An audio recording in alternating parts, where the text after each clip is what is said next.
Okay, my friends, hear me out. I want to add all these features to my game Surviving Tonight. I want to make it so much cooler, adding new things and improving it. The problem is, if you've done any kind of game development, you'll quickly learn, or with software development, that by adding features, you also introduce new bugs and new issues. Let me explain. When the player in my game crafts items at this crafting bench, right? Originally, these items would just drop to the floor below the player, and then the player would have to go pick them up. Now, players found this frustrating. So the feature that I wanted to add or fix this problem with was so that when players craft an item, it would just go directly into their inventory if there was an inventory slot available. And I implemented this. It seemed easy, and it works well, and it makes the game better, right, my friends?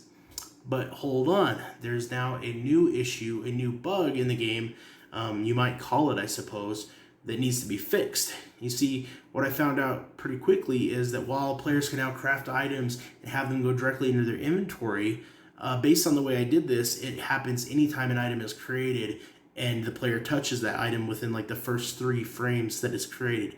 And so what this means is that later on in the game, not anywhere near a crafting bench, if a player wants to drop an item on the floor, sometimes you want to drop like forks and spoons and worthless items so you can pick up like nicer, more valuable resource-like items in the game.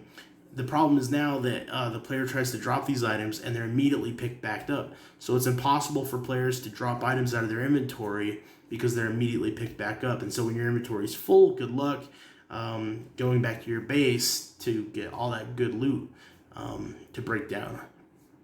And I can fix this, my friends. I know how to fix it, but it's going to take a little bit more work. But the overall point of this is that very often when you think you're adding a cool feature to your game, it's very easy to overlook what that implementation might actually do. And you might introduce a new bug or glitch or just a non-wanted feature in your game, like I did, where you drop crafted items and immediately pick them back up. So just stuff to think about when you're developing a game. Unfortunately, these kind of things often happen without you even realizing because you're not thinking through the full cycle. You're just so excited to implement features.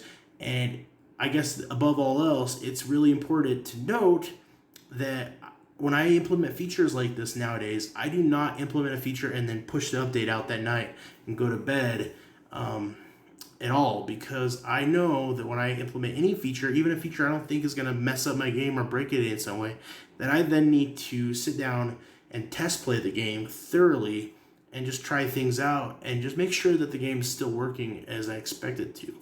And test playing saved me from pushing out an update to my Steam audience that would have fundamentally broken the game in a small way, and which would have caused frustration. And I don't want to do that. The update should be improving the game, not breaking it.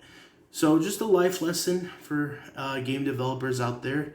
When you're testing out new features, think through the full cycle of what your actions are going to do to impact the rest of your game, and do not push out an update with new features if you haven't done some basic test playing, just to make sure that your game still works as you think it should. I hope you guys are having an amazing evening or morning or whenever you're watching this, and make sure to hit the subscribe button if you want more random nonsense from a fellow indie game dev. I'll talk to you guys again, and as always, later.